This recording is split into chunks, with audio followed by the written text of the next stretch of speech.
السلام علیکم ورحمۃ اللہ وبرکاتہ.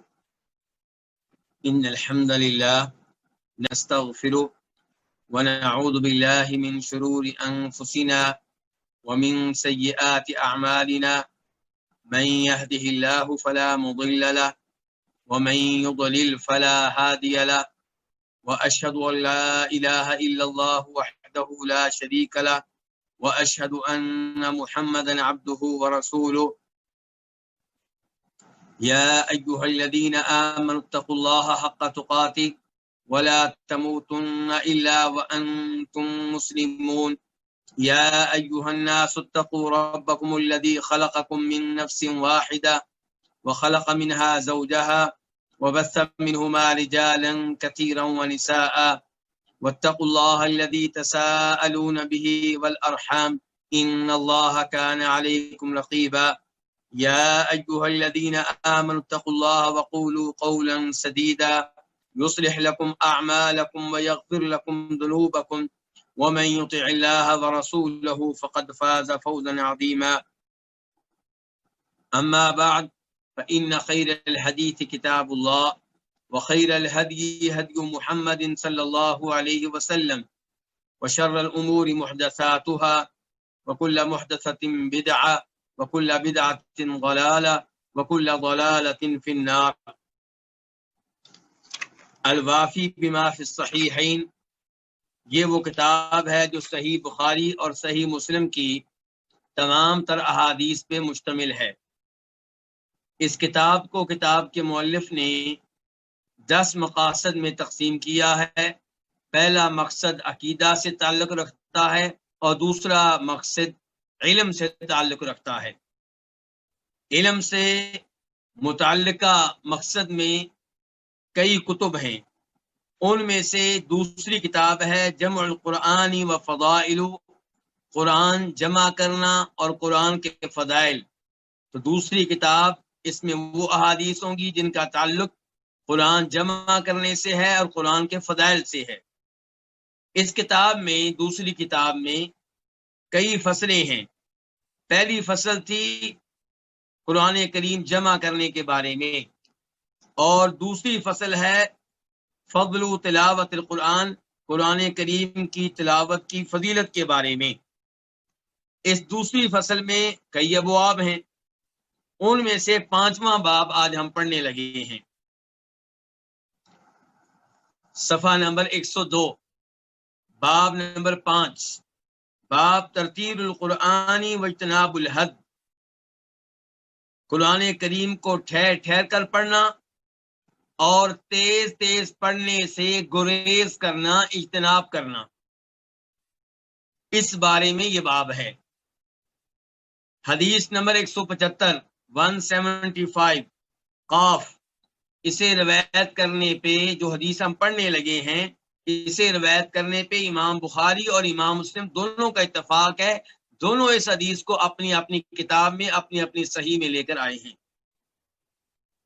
عن ابی وائل قال، ابو وائل جن کا نام ہے شقیق بن سلمہ الاسدی، ان سے روایت ہے. قال، وہ کہتے ہیں جاء رجل الی ابن مسعود، ایک آدمی عبداللہ بن مسعود رضی اللہ تعالیٰ عنہ کے پاس آیا، ان کی طرف آیا، اور اس آدمی کے نام تھا نہیک بن سنان البجلی. فقال، تو وہ کہنے لگا قرأت المفصل اللیلۃ فی رکعۃ، میں نے ساری مفصل صورتیں ایک ہی رکعت میں پڑھی ہیں. مفصل صورتیں کون سی ہیں؟ ان کے بارے میں پہلے بتا چکا ہوں کل کے لیکچر میں کہ سورہ حجرات سے لے کر قرآن کے آخر تک جتنی بھی صورتیں ہیں ان کو مفصل صورتیں کہا جاتا ہے. کیوں؟ کیونکہ چھوٹی چھوٹی صورتیں ہیں اور بسم اللہ کی شکل میں جلدی وقفہ آ جاتا ہے، جلدی فاصلہ آ جاتا ہے، اس لیے مفصل ہوئی. وہ آدمی کہہ رہا قرأت المفصل اللیلۃ فی رکعۃ، میں نے رات، یعنی کہ گزشتہ رات، میں نے رات ساری مفصل صورتیں فی رکعت، ایک ہی رکعت میں پڑھی ہیں، ایک ہی رکعت میں سب کی میں نے تلاوت کی. فقال، تو وہ کہنے لگے، کون؟ عبداللہ بن مسعود، حظً کحظ الشعر، تم نے ایسے تیز تیز یہ صورتیں پڑھی ہیں جیسے تیز تیز شعر پڑھے جاتے ہیں. حظً تیز تیز پڑھنا، کوئی کام تیز تیز کرنا. اصل میں کیا ہے؟ اتحد حظً، یعنی کہ کیا تم نے یہ صورتیں ایسے تیز تیز پڑھی ہیں جیسے شعر تیز تیز پڑھے جاتے ہیں. تو گویا کہ عبداللہ بن مسعود رضی اللہ تعالیٰ عنہ نے اس آدمی پہ اعتراض کیا جس نے قرآن کریم کی یہ صورتیں ٹھہر ٹھہر کر پڑھنے کی بجائے تیز تیز پڑھی تھی. اس سے پتا چلا کہ قرآن کو ٹھہر ٹھہر کر آرام سے سکون سے پڑھنا چاہیے، یہ سوچ کر کہ یہ اللہ رب العزت کا کلام ہے.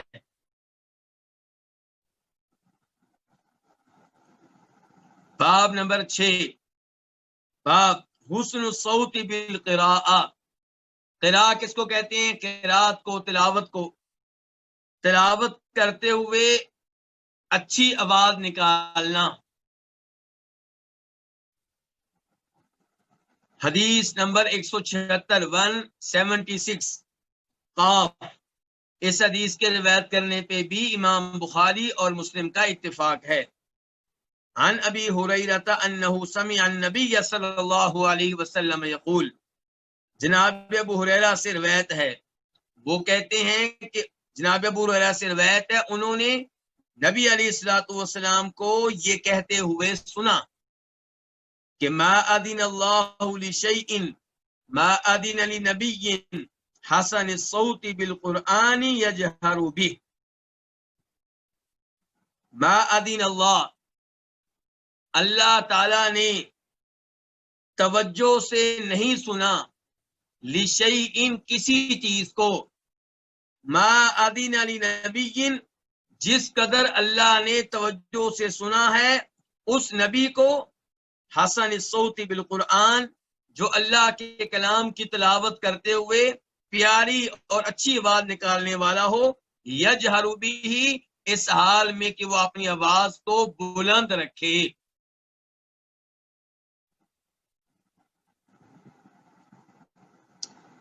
اس حدیث میں کئی مسائل ہم نے حل کرنے ہیں. نمبر 1، ادینا، اس کا معنی ہوتا ہے استماع، توجہ سے کسی کی بات سننا، دھیان سے کسی کی بات سننا. اب وہ لوگ جو اللہ رب العزت کی صفات کی تعویل کرتے ہیں اور اللہ تعالیٰ کی صفات کو ان کی حقیقت اور ظاہر پہ محمول کرنے سے بھاگتے ہیں، انہوں نے یہاں پہ بھی تعویل کی ہے.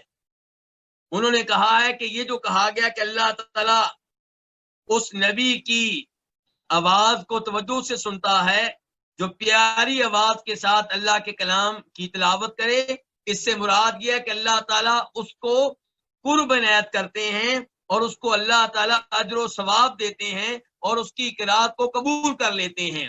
یعنی کہ حقیقی معنی مراد نہیں لیں گے، یہ نہیں کہیں گے کہ اللہ تعالیٰ واقعی ان کی تلاوت کو توجہ سے سنتا ہے. نہیں، کہتے ہیں کہ یہ اگر معنی ہم نے مراد لے لیا تو اس میں اللہ کی توہین ہے. کہتے ہیں یہ تو انسان کا کام ہوتا ہے کہ کان لگا کے کسی کی بات سننا، توجہ سے کسی کی بات سننا. اور ہماری گزارش یہ ہے کہ جیسے آپ یہ مانتے ہیں کہ اللہ تعالیٰ لوگوں کے کلام کو سنتا ہے، قد سمع اللہ قول التی تجادلک فی زوجہا، اللہ تعالیٰ کہہ رہے ہیں کہ اللہ نے اس عورت کی باتوں کو سن لیا جو اے نبی علیہ الصلوۃ والسلام آپ سے بحث و مباحثہ کر رہی تھی اپنے خامن کے معاملے میں.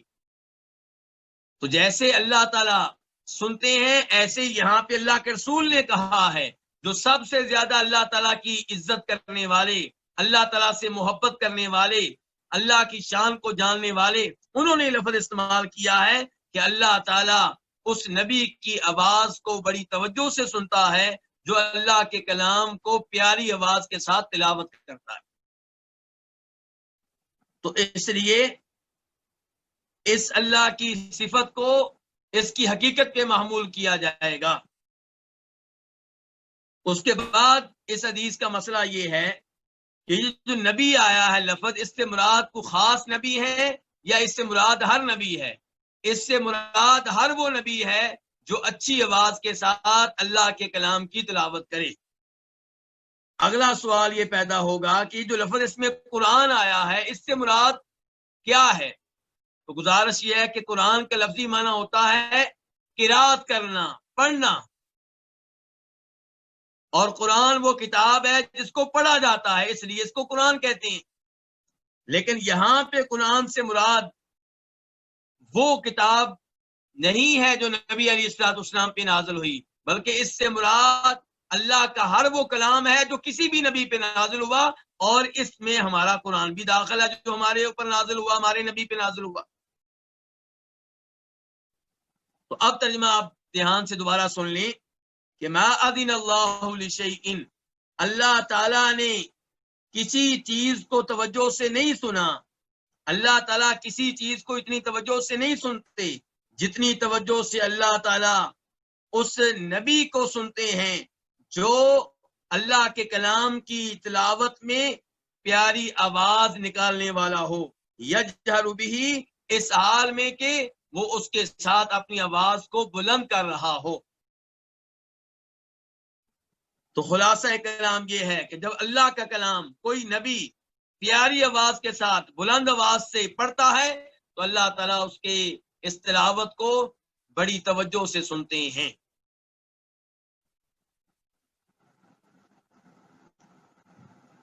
تو اس سے کیا مسئلہ معلوم ہوا کہ اللہ کے کلام کو پیاری آواز کے ساتھ تلاوت کریں۔ ہم میں سے ہر ایک کو چاہیے کہ جب قرآن کی تلاوت کرے جتنی اچھی آواز نکال سکتا ہے نکالے، لوگوں سے شاباش لینے کے لیے نہیں، اللہ سے شاباش لینے کے لیے۔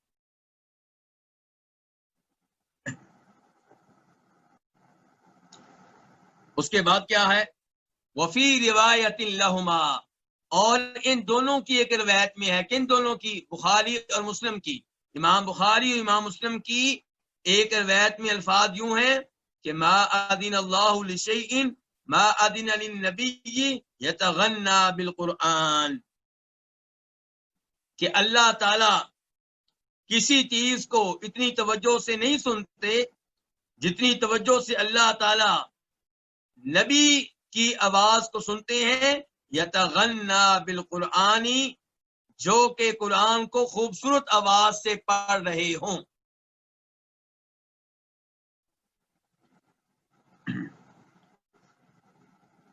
تو اس سے بھی وہی مسئلہ معلوم ہوا جو روایت کے پہلے حصے میں ہے، کیونکہ یہ روایت پہلی روایت کے تابع ہے، یعنی کہ اس کا نمبر بھی 176 ہے، اس کا بھی 176 ہے، اس میں بھی وہی مسئلہ ہے، اس میں بھی وہی مسئلہ ہے۔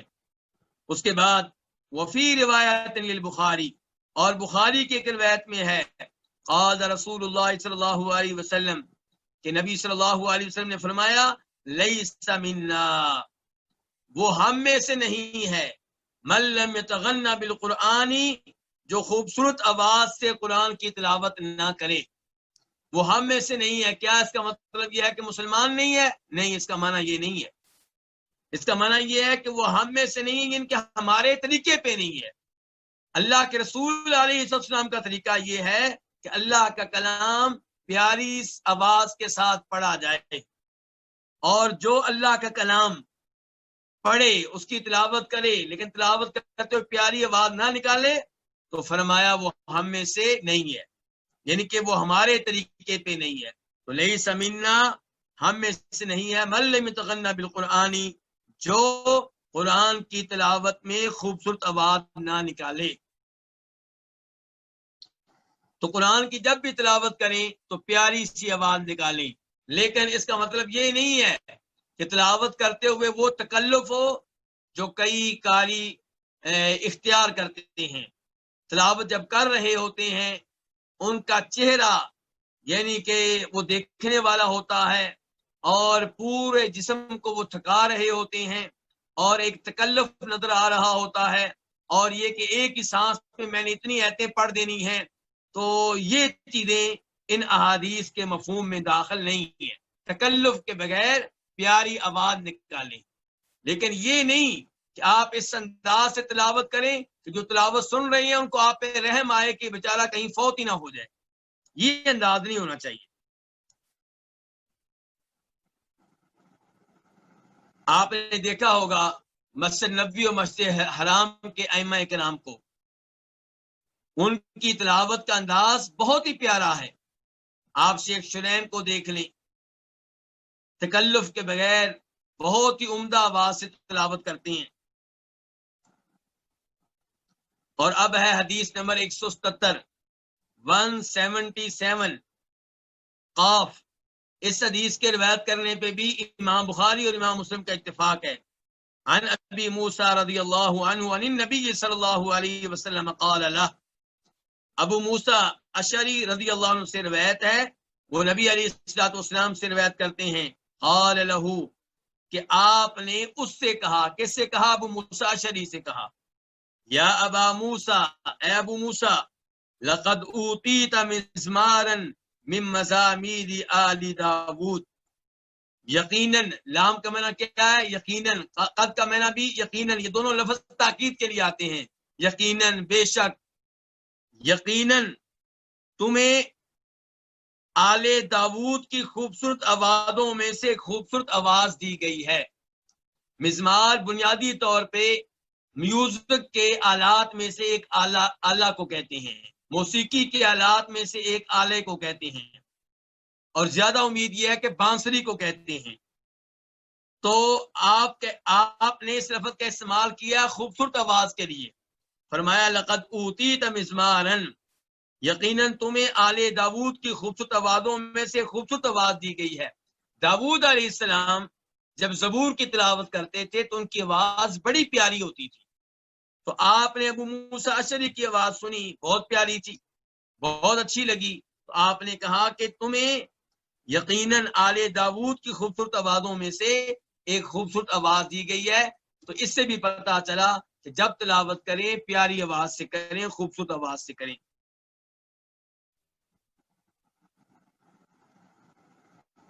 باب نمبر 7، باب اقرأ القرآن ما ائتلفت علیہ قلوبکم.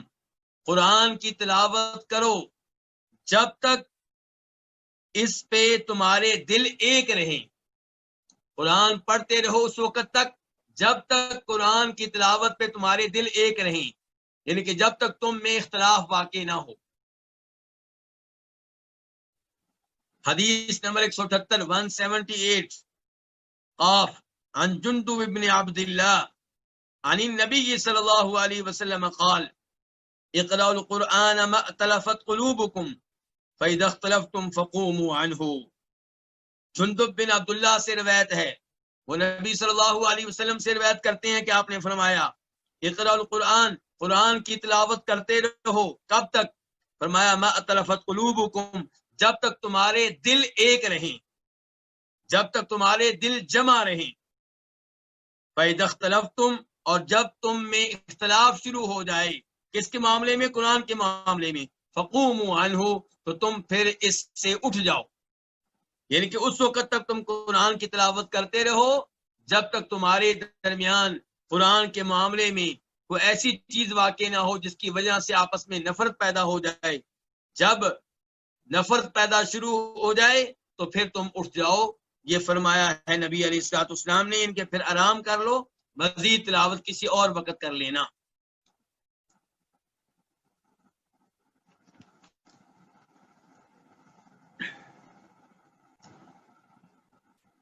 باب نمبر 8، باب البکاء عند قراءۃ القرآن، قرآن کی تلاوت کے موقع پہ رونا.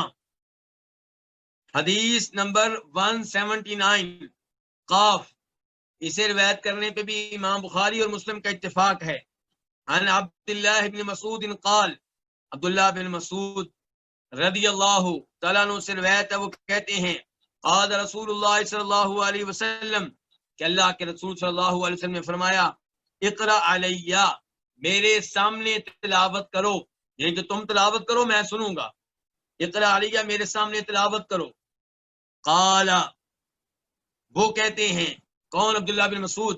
قلت، میں نے کہا اقرأ علیک وعلیک انزل، میں آپ کے سامنے تلاوت کروں جب کہ آپ ہی پہ وہ نازل کیا گیا ہے وہ قرآن، یعنی کہ میں آپ کے سامنے تلاوت کروں جب کہ آپ ہی کے سامنے یہ نازل کیا گیا، یہ کیا، یہ قرآن۔ قال، تو آپ علیہ الصلوۃ والسلام نے فرمایا، انی اشتہی، کہ بے شک میں یہ چاہتا ہوں، ان اسمعہ، کہ میں اس قرآن کو سنوں، اس قرآن کی تلاوت سنوں، من غیری، اپنے علاوہ کسی اور سے، اپنے غیر سے، یعنی کہ جیسے میں خود تلاوت کرتا ہوں ایسے تلاوت سننے کو دل چاہ رہا ہے۔ قال، تو وہ کہتے ہیں کون؟ عبداللہ بن مسعود، فقرأت النساء، تو میں نے سورہ نساء کی تلاوت کی، حتی اذا بلغت، یہاں تک کہ جب میں پہنچا اس آیت پہ، فکیف اذا جئنا من کل امۃ بشہید وجئنا بک علی ہؤلاء شہیدا، فکیف، تو تب کیا حالت ہوگی جب ہم ہر امت میں سے ایک گواہ لے کر آئیں گے، وجئنا بکا، اور آپ کو گواہ بنا کر لائیں گے، علی ہؤلاء، ان لوگوں پہ، وجئنا بکا علی ہؤلاء شہیدا، اور ہم آپ کو گواہ بنا کر لائیں گے، علی ہؤلاء، ان پہ، یعنی کہ آپ کی امت پہ۔ جب اس آیت پہ پہنچے کیا ہوا؟ تو قال علی، عبداللہ بن مسعود کہتے ہیں تب آپ نے مجھ سے کہا، کفا، رک جاؤ، یا آپ نے کہا امسک، دونوں کا معنی ایک ہی ہے۔ فرأیت عینیہ، تو میں نے آپ کی آنکھیں دیکھی، تذریفانی، جو بہ رہی تھیں، ان سے آنسو نکل رہے تھے۔ اس حدیث سے یہ پتا چلا کہ جیسے تلاوت کرنا نبی علیہ الصلوۃ والسلام کی سنت ہے، ایسے ہی آپ کی سنت ہے کہ آپ کسی اچھے قاری سے تلاوت سنیں، اس کے اوپر توجہ کریں، اس کے اوپر دھیان دیں۔ اور اس سے یہ بھی پتا چلا کہ آپ قاری صاحب سے کہہ سکتے ہیں، جو قاری صاحب آپ کے مطالبے پہ تلاوت کر رہے ہیں، آپ کے کہنے پہ، کہ رک جائیں، ٹھہر جائیں، کافی ہے اتنی تلاوت، اور یہ قرآن کی توہین نہیں ہے۔ اور اس حدیث سے بھی پتا چلا کہ تلاوت اتنی دھیان سے سنیں کہ آپ پہ رکت طاری ہو جائے۔ اگر کوئی ایسی آیت ہے جس کا تقاضا یہ ہے کہ آپ روئیں، تو آپ رونا شروع کر دیں۔ یہ آیت کہ ہم آپ کو ان لوگوں پہ گواہ بنا کر لائیں گے، یہاں سے کئی لوگ یہ مسئلہ اخذ کرتے ہیں کہ نبی علیہ الصلوۃ والسلام عالم الغیب ہیں اور آج بھی موجود ہیں، حاضر ناظر ہیں، اسی لیے تو اپنی امت کے اعمال پہ گواہی دیں گے۔ اگر آپ حاضر ناظر نہیں ہیں، عالم الغیب نہیں ہیں، تو کل روز قیامت گواہی کیسے دیں گے؟ تو گزارش یہ ہے کہ قرآن کو قرآن کے ذریعے سمجھنا یہ سب سے عمدہ بات ہے۔ تو آپ ایک اور آیت کی طرف چلیں، یہ آیت تو ہے سورہ نساء کی، آیت نمبر 41، 41۔ آپ سورہ بقرہ میں آ دیں جہاں دوسرا سپارہ شروع ہو رہا ہے، وَكَذَلِكَ جَعَلْنَاكُمْ أُمَّةً وَسَطًا لِتَكُونُوا شُهَدَاءَ عَلَى النَّاسِ، اللہ تعالیٰ کہہ رہے ہیں کہ ہم نے اے امت محمد صلی اللہ علیہ وسلم تمہیں افضل ترین امت بنایا ہے تاکہ تم باقی تمام لوگوں پہ گواہ بنو۔ تو آپ کی پوری امت نے پچھلی اقوام پہ گواہ بننا ہے، قوم نوح پہ، قوم سمود پہ۔ تو یہ ہم لوگ کیسے گواہی دیں گے؟ کیا ہم بھی عالم الغیب ہیں؟ کیا ہم بھی حاضر ناظر ہیں؟ تو جواب یہ ہے کہ ہم گواہی دیں گے کہ نوح علیہ السلام نے واقعی اپنی قوم کو تبلیغ کر دی تھی، نوح علیہ السلام سچے، ان کی قوم جھوٹی ہے۔ یہ گواہی ہم نوح علیہ السلام کے حق میں دیں گے، ان کی قوم کے خلاف دیں گے، جبکہ ہم اس زمانے میں نہیں تھے اور ہم حاضر ناظر بھی نہیں ہیں، لیکن اللہ نے اس قوم کے احوال قرآن میں بتائے ہیں، اور ہمیں یقین ہے کہ اللہ نے بھی سچ کہا اور ہمارے نبی نے بھی سچ کہا اور نوح علیہ السلام بھی سچے ہیں، اس لیے ہم یہ گواہی دیں گے۔ تو ایسے ہی ہمارے نبی ہمارے معاملے میں گواہی دیں گے، اس کا مطلب یہ نہیں ہے کہ آپ عالم الغیب ہیں یا حاضر ناظر ہیں۔ باب نمبر 9، باب فی کم یقرأ القرآن، کتنے دنوں میں قرآن کی تلاوت ختم کی جائے۔ کتنے دنوں میں قرآن پڑھ لیا جائے.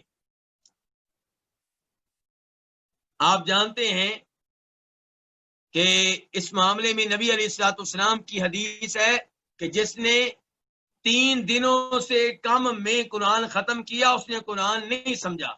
اس روایت کو امام ابو داؤد اپنے سنن میں بیان کرتے ہیں. اور یہاں پہ کیا روایت ہے؟ حدیث نمبر 180 قاف. اس سے روایت کرنے پہ امام بخاری اور مسلم کا اتفاق ہے. ان عبداللہ بن عمر بن عاص رضی اللہ عنہما سے روایت ہے. قال وہ کہتے ہیں قال رسول اللہ صلی اللہ علیہ وسلم کہ رسول اللہ صلی اللہ علیہ وسلم نے فرمایا اقرأ القرآن فی شہر، قرآن پڑھو 1 مہینے میں، یعنی کہ قرآن کی تلاوت ختم کر لو 1 مہینے میں، یعنی کہ 1 مہینے سے جلدی نہیں، کم از کم 1 مہینہ لگاؤ. یہ آپ کس کو کہہ رہے ہیں؟ عبداللہ بن عمر کو. کب کہا تھا؟ جب آپ کو اطلاع ملی تھی کہ عبداللہ بن عمر روزانہ دن کے ٹائم روزہ رکھتے ہیں، پوری رات تہجد پڑھتے رہتے ہیں، اس میں قرآن ختم کرتے ہیں. تو تب آپ نے ان کو نصیحت کی تھی کہ اقرأ القرآن فی شہر، قرآن ختم کرو 1 مہینے میں. قلت، میں نے کہا. کون کہہ رہے ہیں؟ یہ صحابی عبداللہ بن عمر بن عاص.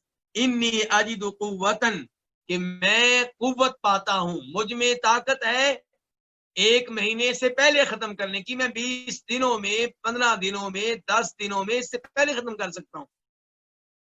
حتی قال، یہاں تک کہ نبی علیہ الصلوۃ والسلام نے کہا. یہاں حدیث میں کچھ اختصار ہے. لمبی حدیث میں یہ آتا ہے کہ عبداللہ بن عمر نے کہا کہ میں تو 1 مہینے سے پہلے ختم کرنے کی طاقت رکھتا ہوں. تو کہا 20 دنوں میں ختم کر لو. انہوں نے کہا کہ میں اس سے بھی پہلے ختم کرنے کی استطاعت رکھتا ہوں. تو پھر آپ نے کہا حتی قال، یہاں تک کہ آپ نے کہا فقرأہ فی 7، اس کی تلاوت کرو، اس سے ختم کرو فی 7، 7 دنوں میں، 7 راتوں میں. ولا تزد علی ذلک، اور اس سے زیادہ نہ پڑھو، اس پہ اضافہ نہ کرو. یعنی کہ 7 سے پہلے 6 دنوں میں ختم نہ کرو، 5 میں ختم نہ کرو. لیکن دوسری حدیث آپ کو بتا چکا ہوں، اس سے پتا چلا کہ 3 دنوں میں آپ قرآن ختم کر سکتے ہیں. اور اگر کوئی 3 دنوں سے پہلے ختم کرتا ہے تو اس کے بارے میں آپ کا فرمان ہے کہ اس نے قرآن کا حق ادا نہیں کیا، اس نے قرآن نہیں سمجھا.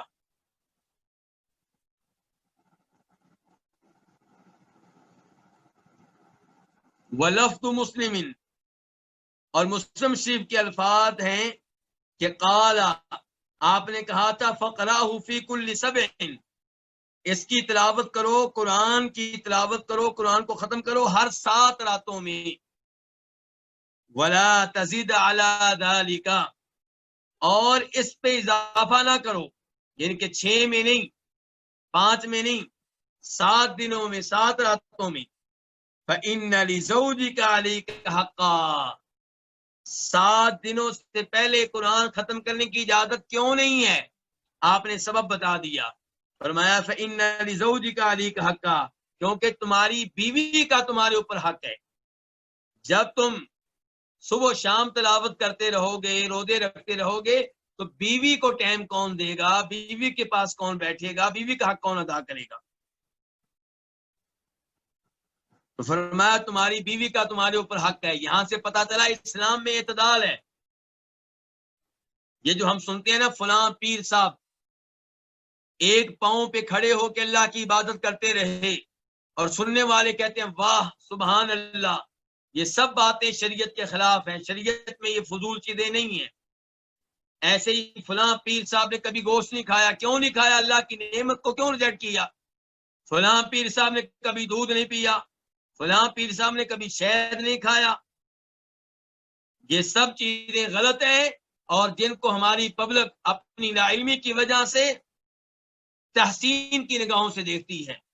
جبکہ یہاں پہ اعتدال سکھایا جا رہا ہے، قرآن بھی ختم کریں اور بیوی کا بھی حق ادا کریں. فإن لزوجک علیک حقا، بے شک تمہاری بیوی کا تمہارے اوپر حق ہے. ولزوجک علیک حقا، اور تمہارے مہمانوں کا تمہارے اوپر حق ہے. ولجسدک علیک حقا، اور تمہارے جسم کا تمہارے اوپر حق ہے. اس کو آرام دو، آنکھوں کو آرام دو. حدیث نمبر 181 میم، اس کو روایت کرنے والے کون ہیں؟ امام مسلم۔ عن عمر بن الخطاب قال، عمر بن خطاب سے روایت ہے، وہ کہتے ہیں قال رسول اللہ صلی اللہ علیہ وسلم، کہ رسول اللہ صلی اللہ علیہ وسلم نے فرمایا من نام عن حزبہ او عن شیء منہ، جو اپنے حزب سے سویا رہ گیا۔ حزب کس کو کہتے ہیں؟ حزب قرآن کے اس حصے کو کہتے ہیں جو کسی آدمی نے اپنے لیے مقرر کر رکھا ہے کہ میں روزانہ اتنا قرآن پڑھا کروں گا، 1 سپارہ، 2 سپارے، 3 سپارے، 4 سپارے، 5 سپارے۔ اور پڑھنا کب ہے؟ رات کو۔ پڑھنا کب ہے؟ رات کے تہجد میں، رات کے قیام میں، رات کے نفلوں میں۔ تو فرمایا من نام عن حزبہ، جو اپنے ورد سے سویا رہ گیا، او عن شیء منہ، یا اس میں سے کسی چیز سے سویا رہ گیا، فقرأہ، تو اس نے اس سے پڑھا، اس اپنے حزب کو، اپنے ورد کو پڑھا، فیما بین صلاۃ الفجر و صلاۃ الظہر، اس وقت میں جو فجر کی نماز اور ظہر کی نماز کے بیچ میں ہے، کتب لہ، اس کے حق میں لکھا جائے گا، کأنما، گویا کہ قرأہ، اس نے اس حزب کو، اس ورد کو پڑھا ہے، من اللیل، رات کے ٹائم۔ ایک آدمی رات کے ٹائم تہجد پڑھتا ہے، سویا رہ گیا، نہیں پڑھ سکا، نیند غالب آ گئی، تو آپ کیا سکھا رہے ہیں کہ فجر کے بعد، یعنی کہ جب سورج نکل آئے، سورج نکلنے کے بعد وہ ظہر تک کسی ٹائم وہ رات کے نوافل پڑھ لے۔ اور اگر نفلوں کے بغیر کوئی قرآن پڑھتا ہے رات کے ٹائم، وہ رات کو نہیں پڑھ سکا، سویا رہ گیا، تو فجر کے بعد سے لے کر ظہر تک کسی ٹائم پڑھ لے، اور ثواب ایسے ہی لکھا جائے گا گویا کہ اس نے رات تلاوت کی تھی۔ اس سے پتا چلا کہ رات تلاوت کرنا، رات عبادت کرنا زیادہ افضل ہے۔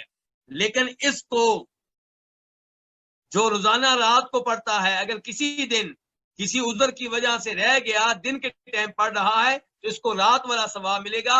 اس سے پتا چلا کہ رات کا ثواب ویسے زیادہ ہے۔ اور اس سے یہ بھی پتا چلا کہ ہر آدمی اپنے رب سے وعدہ کرے، اپنے آپ سے طے کر لے کہ میں نے روزانہ اتنی تلاوت کرنی ہے، میرا اتنا ورد ہوگا، میرا اتنا حزب ہوگا، روزانہ 3 سپارے تلاوت کروں گا، 4 سپارے کروں گا، ہر ایک کا کوئی نہ کوئی ورد ہونا چاہیے۔ اور اس سے یہ بھی پتا چلا کہ اللہ تعالیٰ کا فضل و کرم کتنا زیادہ ہے کہ اگر کوئی روزانہ اپنا ورد پڑھتا ہے، کسی ایک دن رہ گیا نیند کے غلبے کی وجہ سے، اور دن کے ٹائم تلاوت کر لے، تو اللہ تعالیٰ اس کو رات والا ثواب عنایت فرمائیں گے۔ باب نمبر 10، کیا باب ہے؟ باب یرفع اللہ بہذا الکتاب اقواما، اللہ تعالیٰ اس کتاب کی وجہ سے، اس قرآن کی وجہ سے، اقوامن، کئی لوگوں کو کیا کریں گے؟ رفعت دیں گے، بلندی دیں گے، شان دیں گے، ترقی دیں گے، عروج دیں گے۔ حدیث نمبر 182، 182 میم، اسے روایت کرنے والے کون ہیں؟ امام مسلم۔ عن عامر بن واصلہ، عامر بن واصلہ سے روایت ہے۔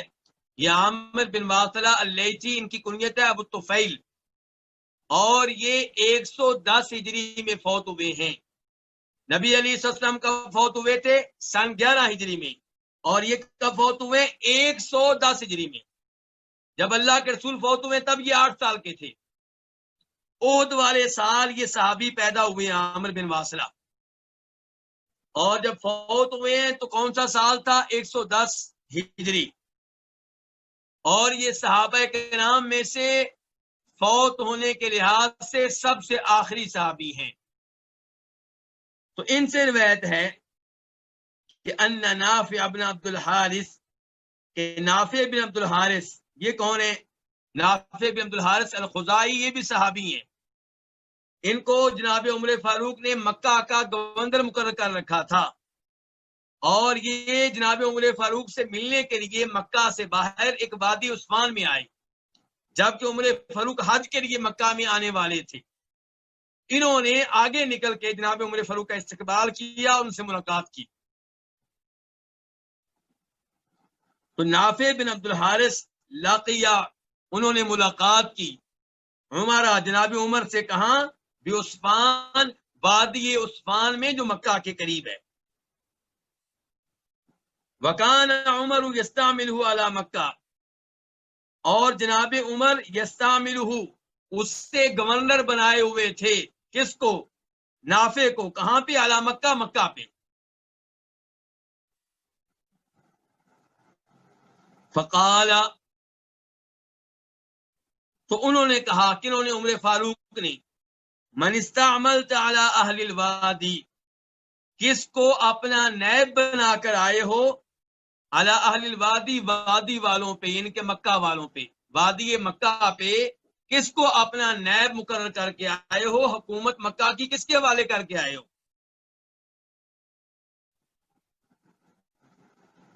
فقال ابن ابزہ، تو وہ کہنے لگے، کون؟ نافع، کہ ابن ابزہ، میں ابن ابزہ کو اپنا جانشین، اپنا نائب مقرر کر کے آیا ہوں مکہ پہ۔ قال، عمر فاروق کہنے لگے، ومن ابن ابزہ، یہ ابن ابزہ کون ہے؟ یعنی کہ میں بھی مکہ میں رہا ہوں، مکہ والوں کو جانتا ہوں، یہ نام پہلی دفعہ سنا، کون ہے یہ ابن ابزہ؟ قال، تو نافع کہنے لگے، مولا من موالینا، وہ ہمارے آزاد کردہ غلاموں میں سے ایک آزاد کردہ غلام ہے۔ ہمارے سے کیا مراد ہے؟ نافع کون ہے؟ خزائی، بنو خزا قبیلے سے ان کا تعلق ہے۔ تو کہنے لگے کہ یہ ابن ابزہ جو ہیں، یہ بھی بنو خزا قبیلے میں غلام تھے، ان کو آزاد کر دیا گیا، تو ان کو میں اپنا نائب مقرر کر کے آیا ہوں۔ مکہ کے ہاشمیوں پہ، مکہ کے قریشیوں پہ نائب کس کو مقرر کیا گیا ہے؟ ایک آزاد کردہ غلام کو۔ قال، تو عمر فاروق کہنے لگے، فاستخلفت علیہم مولا، تو تم ان پہ، یعنی مکہ والوں پہ ایک آزاد کردہ غلام کو اپنا جانشین مقرر کر کے آئے ہو۔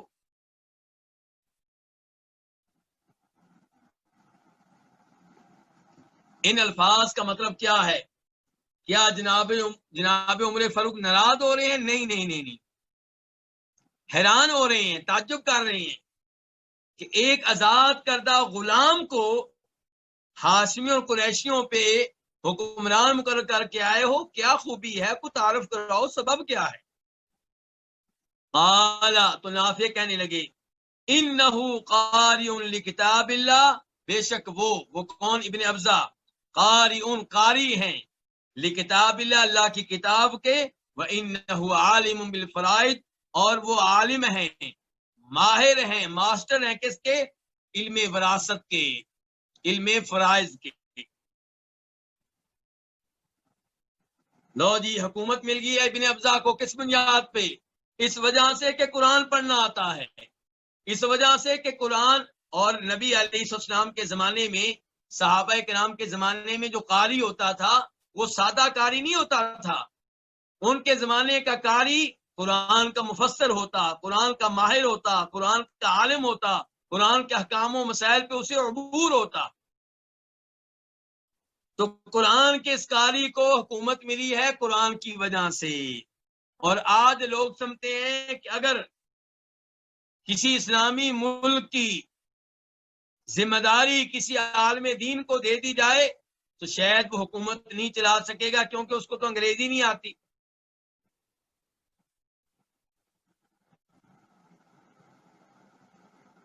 اور یہ عجیب بات ہے کہ کئی اسلامی ممالک میں ایسے وزیر ہیں جنہیں تلاوت کرنا نہیں آتی، اوپر دیکھ کر قرآن پڑھنا نہیں آتا، سورہ اخلاص پڑھنا نہیں آتی، ان پہ کوئی اعلان نہیں ہوتا کہ ان کو حکومت کیسے دے دی گئی۔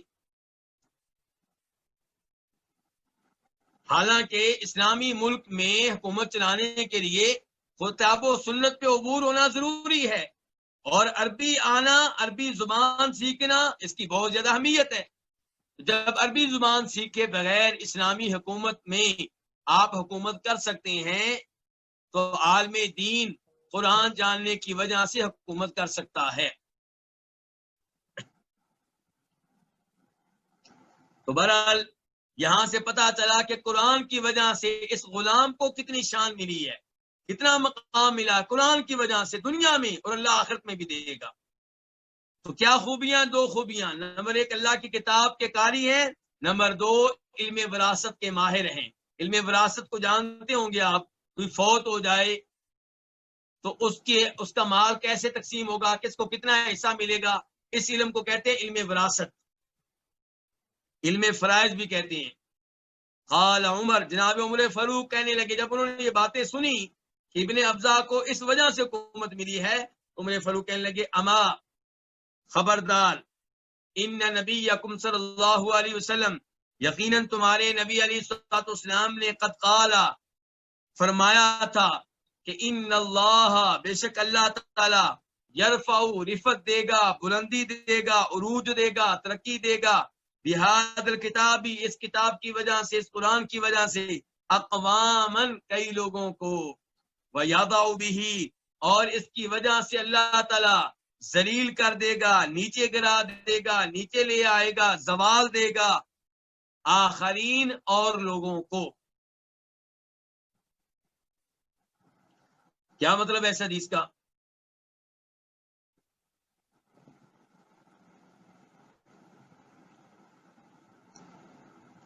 جو اس کتاب پہ ایمان لائیں گے، اس کی تلاوت کریں گے، اس کے ساتھ جڑ جائیں گے، اسے سمجھیں گے، اس سے احکام و مسائل سیکھیں گے، اللہ تعالیٰ ان کو عروج دے گا، ترقی دے گا۔ اور جو لوگ اس کتاب سے اعراض کریں گے، اس پہ ایمان نہیں لائیں گے، یا ایمان لانے کے بعد اس کو نظر انداز کر دیں گے، اسے اپنی عدالتوں میں نافذ نہیں کریں گے، اس کے ذریعے فیصلے نہیں کریں گے، اور اس کو سمجھنے کی کوشش نہیں کریں گے، تو ایسے لوگ جو ہیں وہ عروج اور ترقی سے محروم ہو جائیں گے۔ تو پھر آج مسلمان اگر غلبہ چاہتا ہے، ترقی چاہتا ہے، تو کیا کرے؟ قرآن کے ساتھ جڑ جائے۔ اس حدیث نے بتا دیا کہ آج بھی مسلمانوں کو شان و شوکت کیسے ملے گی، مقام کیسے ملے گا؟ قرآن کے ساتھ جڑ جانے سے، قرآن کی ایک ایک چیز پہ ایمان لانے سے، قرآن پہ عمل کرنے کی وجہ سے۔ لیکن افسوس، اکثر مسلمان قرآن کی تلاوت کرنا نہیں جانتے، جو تلاوت کرنا جانتے ہیں وہ قرآن کا ترجمہ نہیں جانتے، جو ترجمہ جانتے ہیں قرآن کی تفسیر نہیں جانتے، جو تفسیر جانتے ہیں وہ اس کے احکام و مسائل نہیں جانتے، اور جو احکام و مسائل بھی جانتے ہیں وہ انہیں جب کہیں فیصلہ کرنا پڑ جائے تو قرآن کی بجائے وہ دیگر قوانین کے ذریعے فیصلہ کرتے ہیں۔ اسی وجہ سے مسلمان ذلیل و رسوا ہیں۔ باب نمبر 11، کون سا باب ہے؟ باب لا یسافر بالقرآن الى ارض العدو، قرآن کے ساتھ قرآن لے کر سفر نہ کیا جائے دشمن کی زمین کی طرف۔ کافر ملک میں آپ قرآن لے کر نہ جائیں۔ تو بات کس کی ہو رہی ہے؟ قرآن کی، تفسیر کی نہیں۔ اگر آپ کے پاس کوئی ایسی کتاب ہے جس کی ایک جانب قرآن ہے، دوسری جانب تفسیر ہے، تو اس کو تفسیر کہیں گے۔ قرآن سے مراد وہ مصحف ہے، وہ کتاب ہے جس میں صرف قرآن ہے عربی زبان میں، تفسیر کے بغیر۔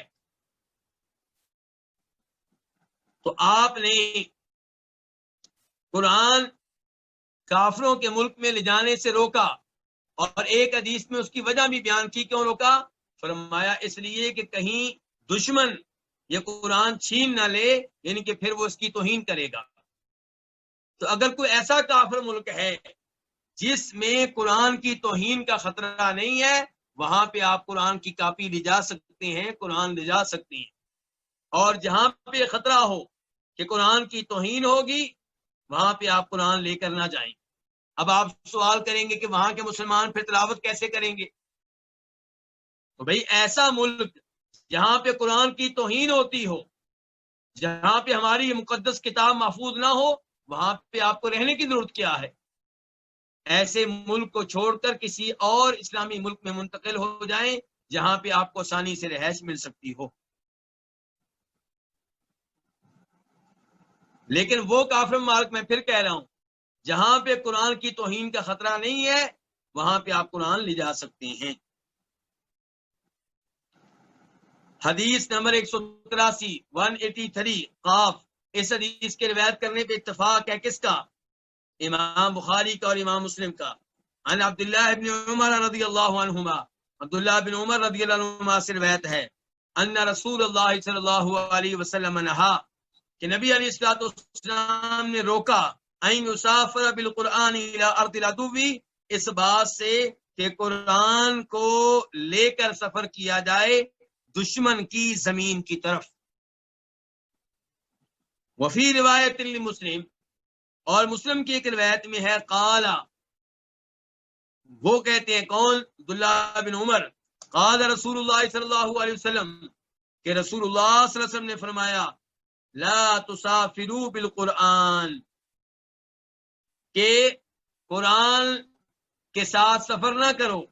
فإنی لا آمن ان ینالہ العدو, میں اس بات سے بے خوف نہیں ہوں کہ دشمن اس کو حاصل کر لے.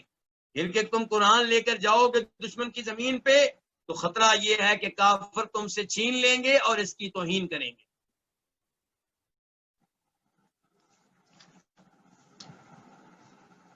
الفصل الثالث, تیسری فصل.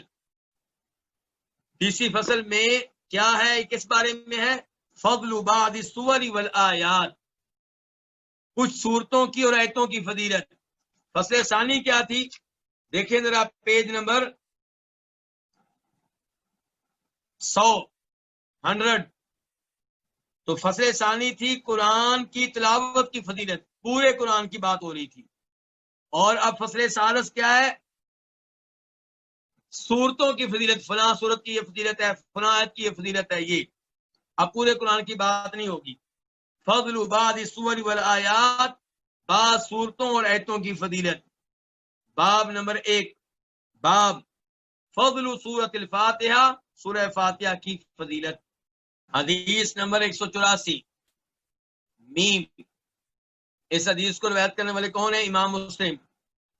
عن ابن عباس, عبداللہ ابن عباس سے روایت ہے نبی علیہ السلام کے کزن آپ کے چچا زاد ہاشمی, قال, وہ کہتے ہیں بینما جبریل قاعد عند النبی صلی اللہ علیہ وسلم, جب کہ جبریل بیٹھے ہوئے تھے نبی علیہ السلام کے پاس, سمع نقیضا من فوقہ, آپ صلی اللہ علیہ وسلم نے آپ نے اوپر سے دروازہ کھلنے کی آواز سنی. نقید کا معنی کیا ہے؟ ایسی آواز جیسی آواز دروازے کی ہوتی ہے جب دروازہ کھولا جائے. تو آپ نے اپنے اوپر سے دروازہ کھلنے کی آواز سنی. فرفع رأسہ, تو جبریل علیہ السلام نے اپنا سر اٹھایا. فقال, تو جبریل کہنے لگے ھذا باب من السماء فتح اليوم, یہ آسمان کا ایک دروازہ ہے, فتح اليوم, جسے آج کھولا گیا ہے. لم یفتح قط الا اليوم, یہ کبھی بھی نہیں کھولا گیا مگر آج, آج کے علاوہ اسے کبھی بھی نہیں کھولا گیا. فنازل منہ ملک, تو اس سے ایک فرشتہ اترا. فقال, تو جبریل علیہ السلام کہنے لگے ھذا ملک نزل الی الارض, یہ فرشتہ زمین پہ نازل ہوا ہے. لم ینزل قط الا اليوم, یہ کبھی بھی نازل نہیں ہوا مگر آج. قط کبھی بھی, یہ کبھی بھی آسمانوں سے نہیں اترا, زمین پہ نہیں اترا, الا اليوم مگر آج. فسلم, تو اس نے سلام کیا. کس نے؟ فرشتے نے, جو فرشتہ زمین پہ نازل ہوا تھا پہلی بار. وقال, اور اس نے کہا, کس سے؟ نبی علیہ السلام سے. آپ کو سلام کیا اور آپ سے کہا ابشر بنورین, آپ خوشخبری لیں بنورین, دو نور کی, دو نوری چیزوں کی, دو نورانی چیزوں کی, دو روشن چیزوں کی. اوتیتہما, جو آپ کو دی گئی ہے, جو آپ کو دیے گئے ہیں یہ نور, یہ دو روشنیاں آپ کو دی گئی ہیں. لم یؤتہما نبی قبلک, آپ سے پہلے کسی نبی کو یہ دو نور نہیں دیے گئے. وہ کیا دو نور ہیں؟ نمبر 1 فاتحۃ الکتاب سورہ فاتحہ، نمبر 2 خواتیم سورۃ البقرہ، سورہ بقرہ کی آخری آیتیں آمن رسول سے لے کر لن تقرأ بحرف منہما، آپ ان میں سے کسی لفظ کی تلاوت ہرگز نہیں کریں گے، الا مگر اعطیتہ، مگر آپ کو وہ چیز دی جائے گی، وہ حرف آپ کو دیا جائے گا، وہ لفظ آپ کو دیا جائے گا۔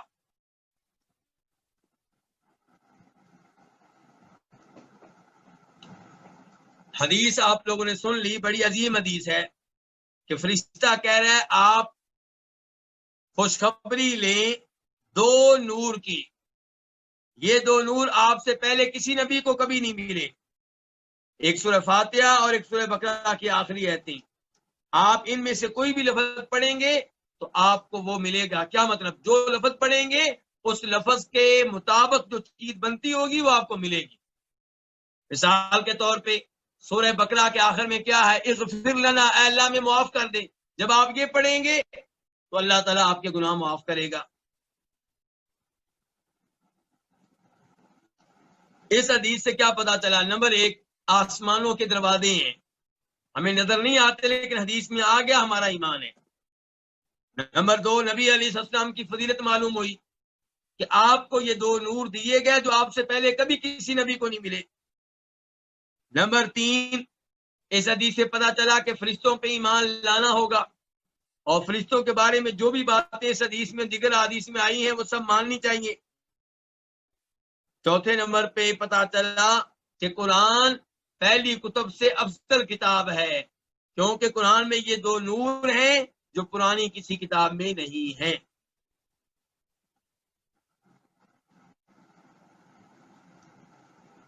دوسرا باب کیا ہے؟ باب فضل البقرہ و آل عمران و آیت الکرسی، سورہ بقرہ کی فضیلت، سورہ آل عمران کی فضیلت اور آیت الکرسی کی فضیلت۔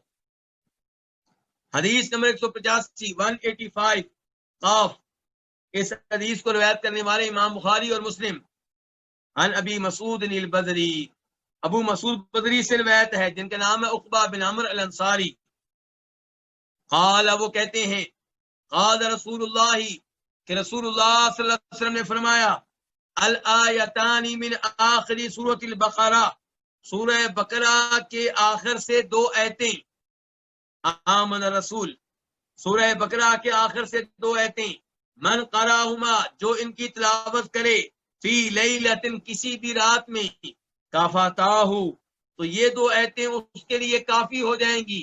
کس معاملے میں کافی ہو جائیں گی؟ اس بارے میں علماء کرام کے مختلف اقوال ہیں۔ کوئی کہتا ہے کہ یہ دو آیتیں پڑھ لیں تو تہجد کی نماز سے کافی ہو جائیں گی، کوئی کہتا ہے کہ یہ دو آیتیں پڑھ لیں تو ہر طرح کے شر سے کافی ہو جائیں گی، ہر طرح کے شر سے بچا لیں گی۔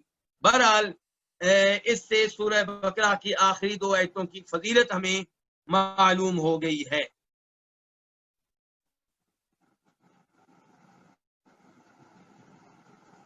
اس کے بعد حدیث نمبر 186 روایت کرنے والے کون ہیں؟ ابی بن کعب،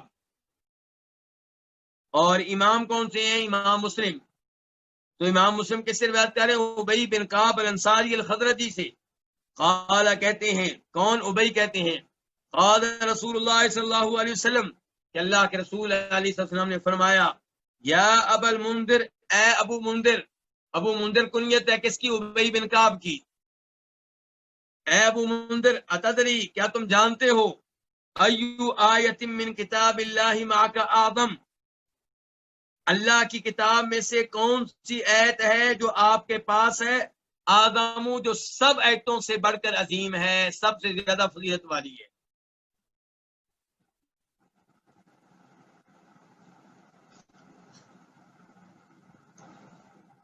اتدری، کہ آپ جانتے ہیں، ایو آیت من کتاب اللہ معک، کہ آپ کے پاس اللہ کی کتاب میں سے کون سی آیت اعظم، سب سے عظیم ہے، سب سے افضل ہے۔ اس سے ایک عقیدے کا مسئلہ آپ نوٹ کر لیں، ان الفاظ سے پتہ چلا کہ اللہ کے کلام کے کچھ حصے دوسرے حصے سے افضل ہوتے ہیں۔ ایک صورت دوسری صورت سے افضل ہوتی ہے، ایک آیت دوسری آیت سے بہتر ہوتی ہے۔ کئی لوگ اس بات کو نہیں مانتے، کیوں جی؟ وہ کہتے ہیں کلام ایک اللہ کا، اور اللہ کے کلام میں فرق ہو، ایک چیز دوسری سے افضل ہو، یہ ممکن نہیں ہے۔ انسان میں یہ ہوتا ہے کہ ایک خطبہ دیتا ہے بڑا اچھا، کیونکہ وہ خطبے کی تیاری صحیح کی ہوتی ہے، اور خطبہ دیتے ہوئے نیند بھی پوری ہوتی ہے، اور آگے لوگ بھی بہت بیٹھے ہوتے ہیں، تو خطبہ صحیح ہو جاتا ہے۔ اور کبھی وہی آدمی خطبہ دیتا ہے تو اچھا نہیں ہوتا۔ تو انسان کے کلام میں ہوتا ہے خطبہ دوسرے سے بہتر، لیکن اللہ کے کلام میں وہ کہتے ہیں ایسا نہیں ہو سکتا، کیونکہ اللہ ہر طرح کے عیب سے پاک ہے۔ جبکہ یہ حدیث اور دیگر کئی احادیث ان سے پتہ چلتا ہے کہ اللہ کے کلام میں ایسا ہے کہ ایک کلام دوسرے کلام سے افضل، ایک صورت دوسری صورت سے افضل، ایک آیت دوسری آیت سے افضل۔ جہاں تک تعلق ہے اس بات کا کہ اللہ کے کلام میں یہ چیز کیسے ہو سکتی ہے، تو گزارش یہ ہے کہ اللہ کا کلام کیوں افضل ہوتا ہے ایک دوسرے سے؟ اپنے مضمون کے اعتبار سے۔ مثال کے طور پہ سورہ اخلاص افضل ہے سورہ تبت یدا ابی لہب و تب سے، کیونکہ سورہ اخلاص میں تذکرہ ہے اللہ کا، اللہ کے ناموں کا، اللہ کی صفات کا، اللہ کی توحید کا، جبکہ سورۃ اللہب میں تذکرہ کس کا ہے؟ ابو لہب کا، کافر کا، اس کے جہنم میں جانے کا۔ تو یقیناً سورہ اخلاص اپنے معنی و مفہوم کے لحاظ سے وہ سورہ لہب سے کیا ہے؟ افضل ہے۔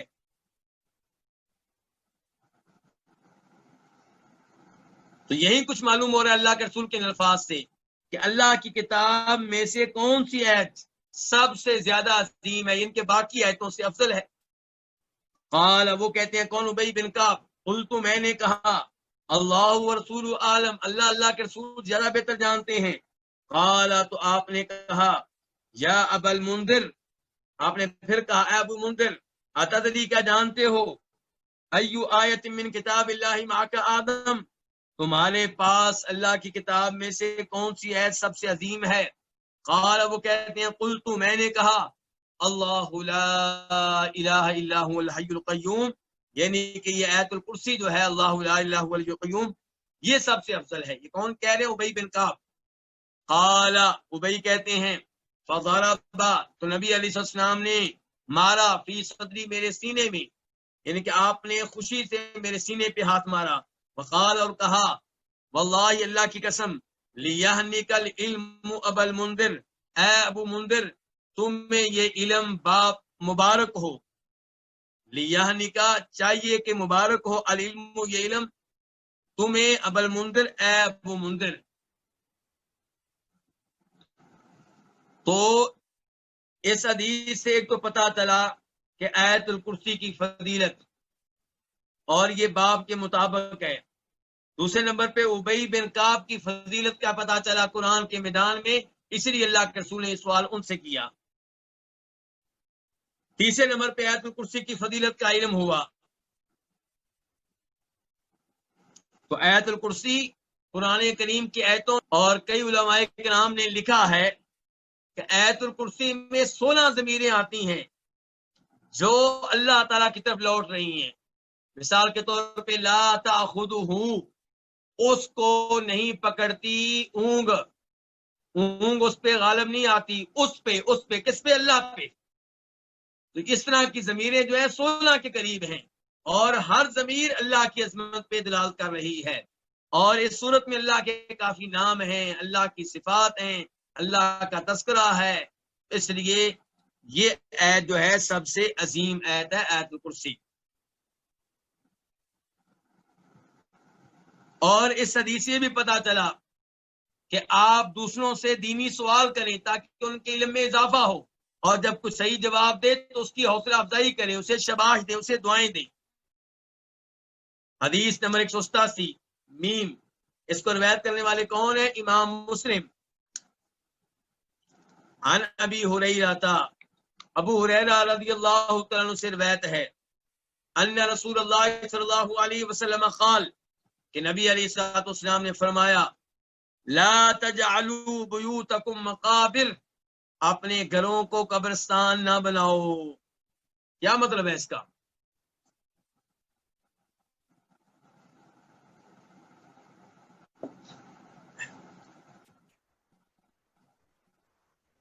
اپنے گھروں میں تلاوت کیا کرو، گھروں کو قبرستان نہ بناؤ. وہ گھر جن میں تلاوت نہیں ہوتی وہ قبرستان ہے. وہ گھر جو ہے گویا کہ وہاں پہ مردے رہتے ہیں، اور جو گھر قبرستان نہیں ہوگا وہاں پہ اللہ کے کلام کی تلاوت ہوگی. دوسرے نمبر پہ ان الفاظ کا یہ بھی مطلب ہوتا ہے، جیسا کہ دیگر حدیث سے معلوم ہوتا ہے کہ اپنے گھروں کو قبرستان نہ بناؤ، یعنی کہ وہاں پہ نفل نمازیں پڑھا. قبرستان وہ جگہ ہے جہاں پہ نمازیں نہیں پڑھی. اور یہ حدیث جو بھی ہم پڑھنے لگے ہیں اس سے یہ بھی پتا چلا کہ قبرستان تلاوت کی جگہ نہیں ہے. ہمارے بعض بھائی قبرستان میں پہنچ کر سورہ یاسین پڑھ رہے ہوتے ہیں، سورہ بقرہ میت کے پاس کھڑے ہو کے پڑھ رہے ہوتے ہیں، اور سورہ فاتحہ پڑھ رہے ہوتے ہیں. تو قرآن جو ہے وہ تلاوت کی جگہ نہیں ہے. تو فرمایا لا تجعلوا بیوتکم مقابر، اپنے گھروں کو قبرستان نہ بناؤ. ان الشیطان ینفر من البیت الذی تقرأ فی سورۃ البقرہ، یقیناً شیطان ینفر بھاگ جاتا ہے، نکل جاتا ہے، من البیت اس گھر سے، الذی تقرأ فی سورۃ البقرہ جس میں سورہ بقرہ کی تلاوت ہو. تو نبی علیہ السلام گارنٹی دے رہے ہیں کہ جس گھر میں سورہ بقرہ کی تلاوت ہو وہاں پہ شیطان نہیں رہتا، بھاگ جاتا ہے. اگر پھر بھی سورہ بقرہ کی تلاوت کے باوجود کسی گھر میں شیطان آتا ہے، جادو ہوتا ہے، کسی کے اندر شیطان داخل ہو جاتا ہے، جن داخل ہو جاتا ہے، اس کا مطلب یہ ہے کہ اس گھر میں یا تو سورہ بقرہ کی تلاوت نہیں ہو رہی، یا اچھے طریقے سے نہیں ہو رہی، یا وہاں پہ دیگر شیطانی امور ہیں. مثال کے طور پہ تصویریں لٹکی ہوئی ہیں، اور جہاں تصویریں لٹکی ہوئی ہیں وہاں رحمت کے فرشتے داخل نہیں ہوتے، تو وہاں پہ پھر کون آتے ہیں؟ شیطان آتے ہیں. یا اس گھر میں کوئی ایسا کتا ہے جو شوقیہ طور پہ رکھا گیا ہے، یا اس گھر کے باسی نماز وغیرہ نہیں پڑھتے، تو اس قسم کی جب صورتحال ہوتی ہے تب شیطان آتے ہیں. ورنہ اللہ کے رسول گارنٹی دے رہے ہیں کہ شیطان اس گھر سے بھاگ جاتا ہے جس میں سورہ بقرہ کی تلاوت کی جائے.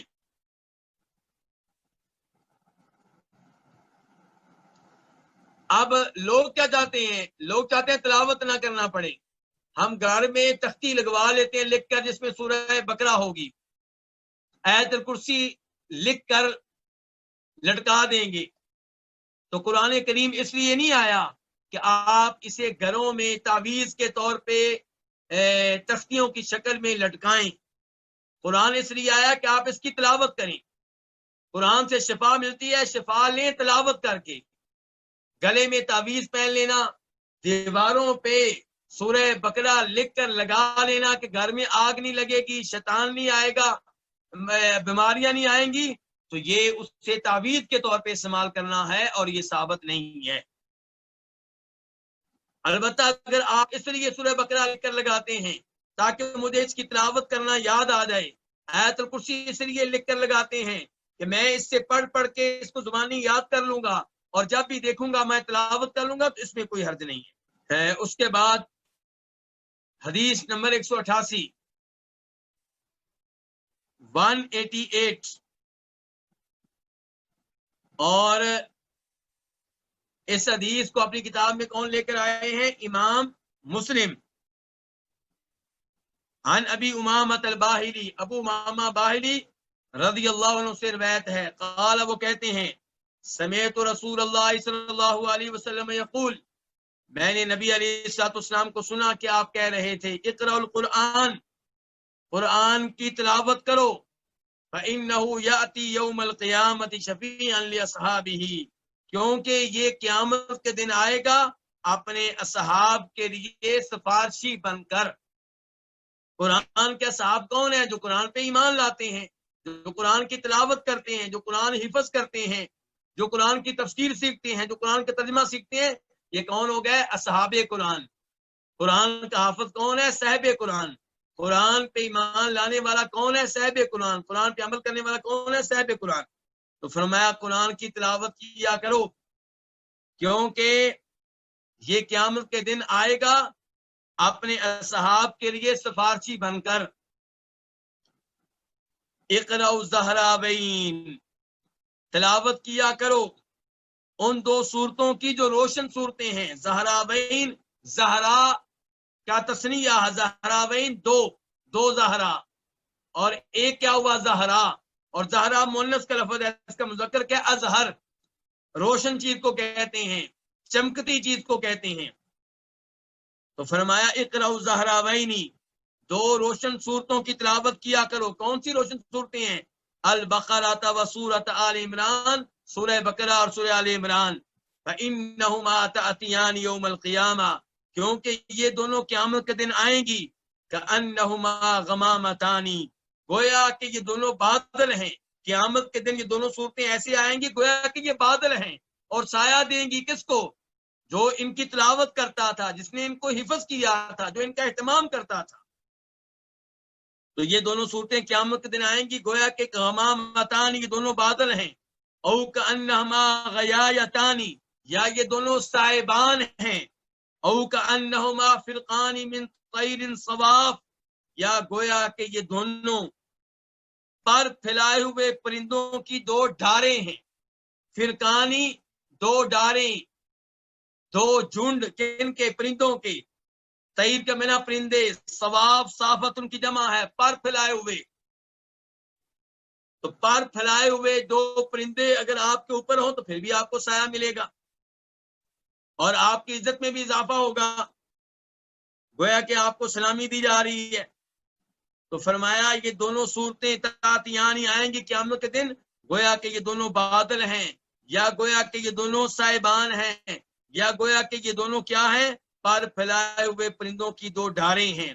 تو حاجان اصحابہما یہ دونوں دفاع کریں گی ان اصحابہما اپنے اصحاب کا، جنہوں نے ان کو حفظ کیا، جو ان کی تلاوت کرتے رہے، جو ان کا اہتمام کرتے رہے، جو ان کا ترجمہ سیکھتے رہے، جو ان کی تفسیر سیکھتے رہے، جو ان کے احکام و مسائل معلوم کرتے رہے. یہ دونوں صورتیں ان کا دفاع کریں گی. پھر فرمایا اقرأ سورۃ البقرہ سورہ بقرہ کی تلاوت کرو.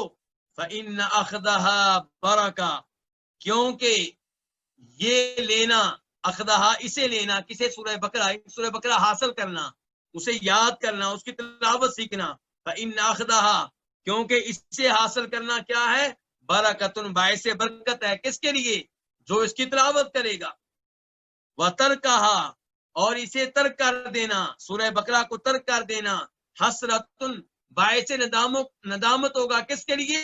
جو اس صورت سے اعراض کرے گا، جو اس کو ترک کر دے گا، جس میں دلچسپی نہیں لے گا. ولا تستطيعوها اور اس کی استطاعت نہیں رکھتے. کس کی؟ سورہ بقرہ کی. کون؟ الباطل باطل پرست ان کے جادوگر سورہ بقرہ یاد کرنے کی طاقت نہیں رکھتے. ولا تستطيعوها اور اس کو حاصل کرنے کی طاقت نہیں رکھتے. کون؟ الباطل باطل پرست جادوگر. یہ حدیث بڑی عظیم حدیث ہے. اس میں 3 جملے ہیں. پہلے جملے میں قرآن کی تلاوت کا حکم دیا گیا اور قرآن کی شان بیان کی گئی ہے کہ جو قرآن کی تلاوت کرے گا قرآن اس کی شفاعت کرے گا روز قیامت. دوسرے جملے میں سورہ بقرہ اور سورہ آل عمران کی شان بیان کی گئی ہے اور تیسرے جملے میں صرف سورہ بقرہ کی شان بیان کی گئی ہے. تو اس صورت میں سورہ بقرہ کی شان کتنی دفعہ آئی ہے؟ 3 مرتبہ. جب کہا گیا قرآن کی تلاوت کرو تو اس میں سورہ بقرہ بھی شامل ہے. جب کہا گیا دو روشن صورتیں سورہ بقرہ اور سورہ آل عمران کی تلاوت کرو، اس میں پھر سورہ بقرہ آ گئی. اور آخری جملہ تو ہے ہی سورہ بقرہ کے لیے کہ سورہ بقرہ کی تلاوت کرو. سورہ بقرہ حاصل کرنا باعث برکت ہے.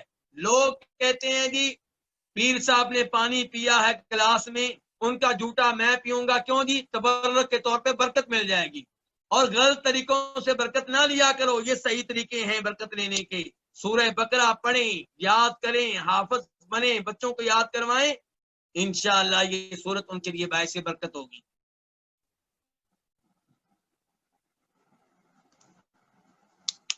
تو باب کیا تھا؟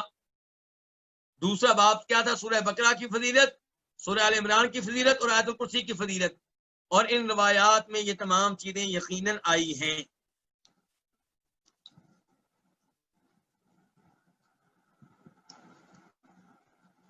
کئی لوگ یہ سمجھتے ہیں کہ حافظ بننا ہے تو پورے قرآن کا، نہیں تو نہیں، ایسا نہیں ہے۔ پورے قرآن کا حافظ بنیں گے تو سب سے عمدہ بات ہے، ورنہ کم از کم سورہ بقرہ کے حافظ بن جائے، پھر اس کے بعد سورہ ال عمران حفظ کر لیں، آہستہ آہستہ بڑھتے رہیں، پوری زندگی قرآن کے حفظ میں لگا دیں، قرآن کا ترجمہ سیکھنے میں لگا دیں، قرآن کی تفسیر میں لگا دیں۔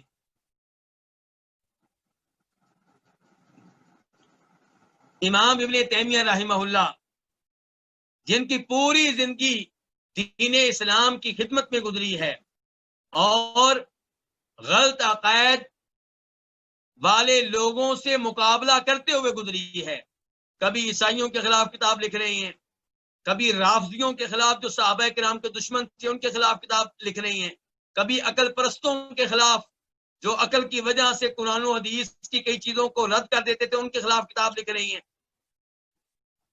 پوری زندگی ان کی اسلام کی خدمت میں گزری ہے، لیکن جب انہیں آخری بار گرفتار کیا گیا اور ایک قلعہ میں رکھا گیا اور وہیں فوت ہوئے، تو اس قلعہ میں وہ کہا کرتے تھے کہ مجھے اپنی پہلی زندگی پہ افسوس ہوتا ہے، کاش میں پوری زندگی قرآن کے ساتھ صرف کر دیتا۔ حالانکہ پہلی زندگی بھی دین اسلام کی خدمت میں گزری ہے، لیکن وہ کہنا چاہتے ہیں کہ صرف قرآن کا ترجمہ، ان کے قرآن کی تفسیر، قرآن کے احکام و مسائل، قرآن پہ غور و فکر کرنا، پوری زندگی اسی میں لگا دینی چاہیے تھی۔ تیسرا باب فضل سورۃ الکہف، سورہ کہف کی فضیلت، حدیث نمبر 189 میم، اس کو روایت کرنے والے کون؟ امام مسلم۔ عن ابی الدرداء، ابو درداء انصاری رضی اللہ عنہ سے روایت ہے، ان النبی صلی اللہ علیہ وسلم قال، کہ نبی علیہ السلام نے فرمایا، من حفظ 10 آیات من اول سورۃ الکہف، جس نے سورہ کہف کے آغاز سے شروع سے 10 آیتیں زبانی یاد کر لی، حفظ کر لی، اسی ماں وہ محفوظ ہو جائے گا، اسے محفوظ رکھا جائے گا، من الدجال، دجال کے فتنے سے۔ اللہ اکبر، قرآن کتنی بڑی نعمت ہے۔ دجال بہت بڑا فتنہ ہے، جو سورہ کہف کی پہلی 10 آیتیں یاد کر لے گا دجال کے فتنے سے محفوظ رہے گا۔ وفی روایت، اور ایک روایت میں ہے، قال، کہ آپ علیہ السلام نے فرمایا، من آخر الکافی، کہ جو سورہ کہف کے آخر سے 10 آیتیں یاد کر لے گا وہ دجال کے فتنے سے محفوظ رہے گا۔ علماء کرام کہتے ہیں اس کا مطلب یہ ہے کہ سورہ کہف کے شروع سے 10 آیتیں یاد کر لیں یا آخر سے 10 آیتیں یاد کر لیں، دونوں صورتوں میں آپ دجال کے فتنے سے محفوظ رہیں گے، لیکن زیادہ روایات میں آتا ہے سورہ کہف کی پہلی 10 آیتیں، اس لیے ان کا اہتمام زیادہ کرنا چاہیے اور سورہ کہف پوری یاد کر لینی چاہیے تاکہ دجال کے فتنے سے بھی محفوظ رہ سکیں اور ہر جمعہ کے دن بھی اس سورت کی تلاوت کر سکیں۔ باب نمبر 4، باب فضل قل هو اللہ احد، سورہ قل هو اللہ احد کی فضیلت۔ سورہ اخلاص کا ایک نام کیا؟ قل هو اللہ احد، کیونکہ پہلی آیت یہی ہے۔ حدیث نمبر 190 قاف، اس حدیث کے روایت کرنے پہ اتفاق ہے کس کا؟ امام بخاری کا اور امام مسلم کا۔ ان عائشہ ام المومنین، عائشہ سے روایت ہے، ان النبی صلی اللہ علیہ وسلم بعث رجلا علی سریہ، کہ نبی علیہ الصلوۃ والسلام نے ایک آدمی کو ایک لشکر پہ بھیجا، بعثا بھیجا، سریہ کا معنی کیا؟ لشکر۔ آپ نے ایک آدمی کو ایک لشکر پہ بھیجا، ان کے ایک لشکر کا امیر اور کمانڈر بنا کر بھیجا۔ وَكَانَ يَقْرَأُ لِأَصْحَابِهِ فِي صَلَاتِهِ، اور وہ اپنے ساتھیوں کے لیے پڑھا کرتا تھا اپنی نماز میں، یعنی کہ نماز میں وہ امام بنا کرتا تھا کیونکہ کمانڈر تھا، اور جب اپنے ساتھیوں کو نماز پڑھاتا تو نماز میں تلاوت کرتا۔ وَكَانَ يَقْرَأُ لِأَصْحَابِهِ، اور اپنے ساتھیوں کے لیے تلاوت کرتا تھا فی صلاۃ، اپنی نماز میں، فَيَخْتِمُ، تو وہ ختم کرتا تھا اپنی تلاوت کو بِقُلْ هُوَ اللَّهُ أَحَدٌ، قُلْ هُوَ اللَّهُ أَحَدٌ کے ساتھ، یعنی کہ ہر رکعت میں سورہ فاتحہ پڑھتا، سورہ فاتحہ کے بعد کوئی اور سورت پڑھتا اور آخر میں قُلْ هُوَ اللَّهُ أَحَدٌ پڑھتا، پھر رکوع میں جاتا۔ فَلَمَّا رَجَعُوا، تو جب یہ لوگ واپس آئے کس سے؟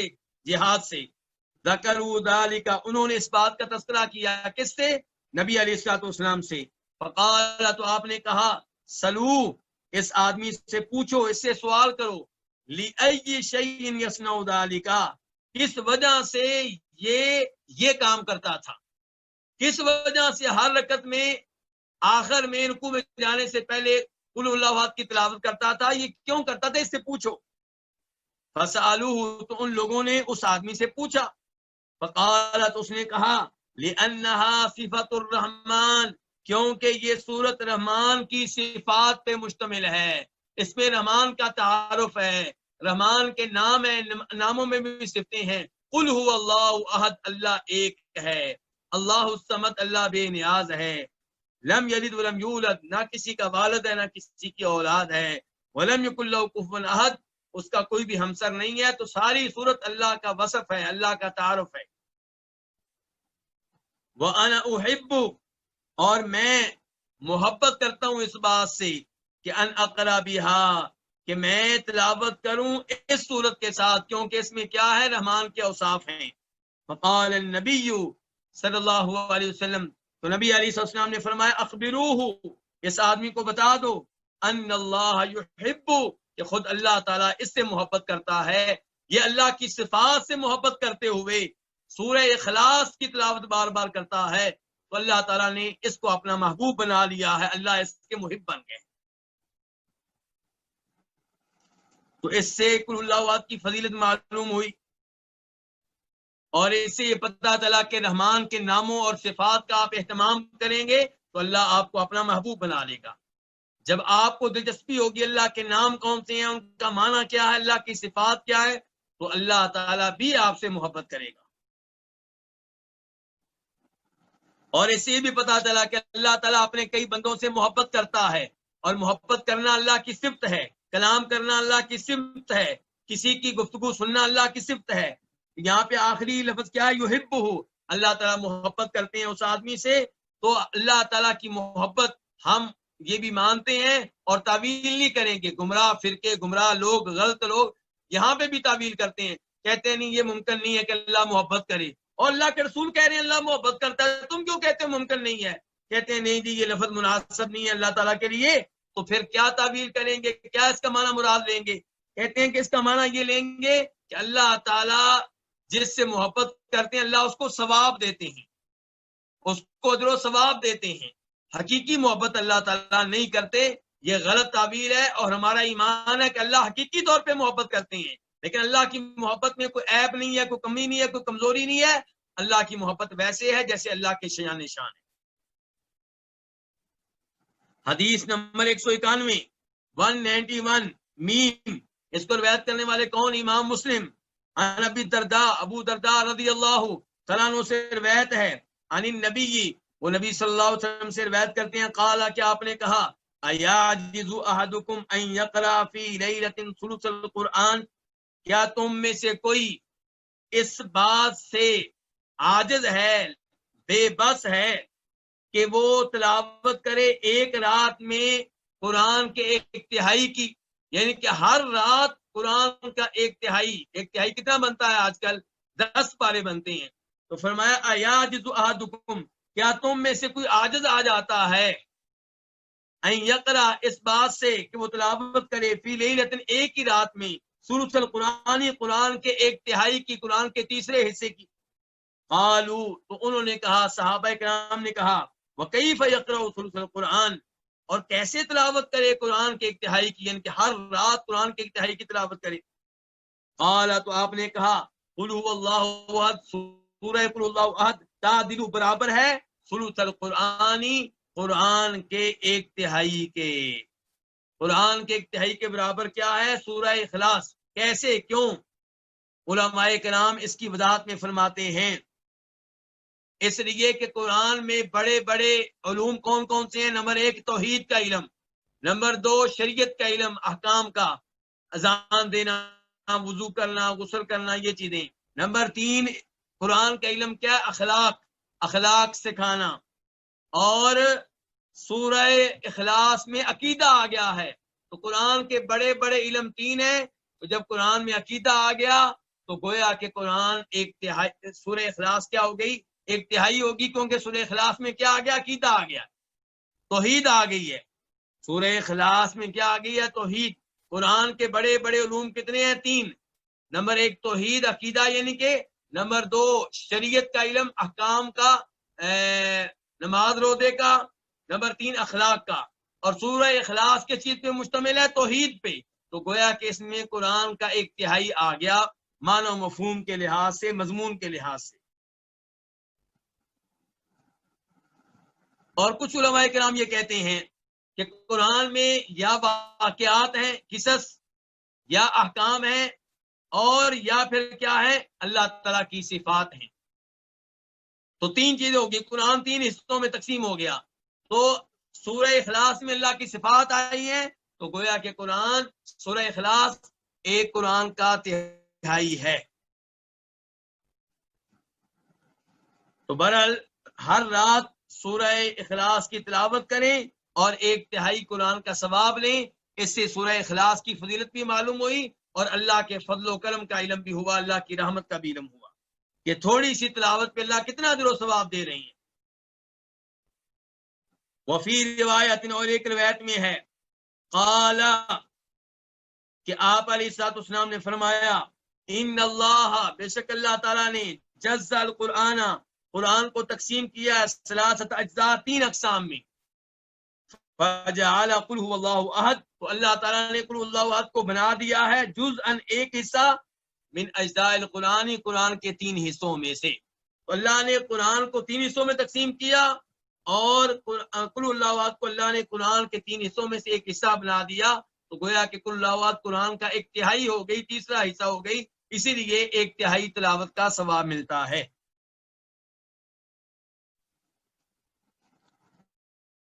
باب نمبر 5، کیا باب ہے؟ باب فضل المعوذات، ان صورتوں کی فضیلت جنہیں معوذات کہا جاتا ہے۔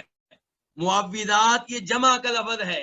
معوذہ ایک پناہ دینے والی، معوذات کئی پناہ دینے والی۔ کن صورتوں کو پناہ دینے والی صورتیں کہا جاتا ہے؟ قل اعوذ برب الناس کو اس کے شروع میں آیا ہے نا، قل اعوذ برب الناس، میں لوگوں کے رب کی پناہ میں آتا ہوں، یعنی کہ اللہ سے پناہ مانگتا ہوں۔ تو سورہ ناس کیا ہے؟ معوذہ ہے، پناہ دینے والی ہے، اللہ کا کلام ہے، مخلوق نہیں ہے۔ دوسرے نمبر پہ سورہ فلق ہے، قل اعوذ برب الفلق، صبح کے رب کی پناہ میں آتا ہوں۔ تو یہ بھی کیا ہو گئی؟ معوذہ ہو گئی، پناہ دینے والی صورت ہو گئی۔ اور تیسری ہے قل هو اللہ احد۔ اس صورت میں اگرچہ ایسا کوئی لفظ نہیں ہے جس کا معنی یہ ہو کہ میں پناہ مانگتا ہوں، لیکن چونکہ یہ صورت اللہ کے ناموں اور صفات پہ مشتمل ہے، اس لحاظ سے یہ بھی پناہ دینے والی ہے۔